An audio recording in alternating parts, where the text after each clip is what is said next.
জীবনের অর্থ কি? আপনার জন্ম হয়েছিল বস্ত্রহীনতার মধ্যে দিয়ে এবং আপনার মৃত্যু হবে বস্ত্রহীনতার মধ্যে দিয়ে। আপনি পৃথিবীতে এসেছিলেন অত্যন্ত দুর্বল হয়ে।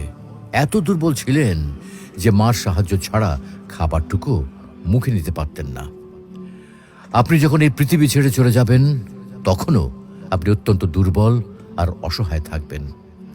তখন আপনার কাফনের কাপড়টুকু আপনি নিজে পরতে পারবেন না, আরেকজন আপনাকে তা পরিয়ে দেবে।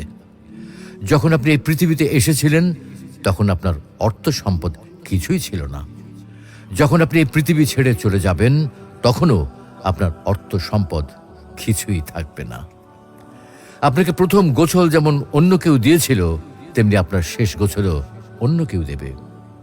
আপনি যেমন পৃথিবীতে একা এসেছিলেন, ঠিক তেমনিভাবে আপনাকে পৃথিবী থেকে একাই চলে যেতে হবে। আপনার সঙ্গে আপনার প্রিয়জন কেউ যাবেন না। হ্যাঁ, এটাই জীবন, এটাই তো জীবন।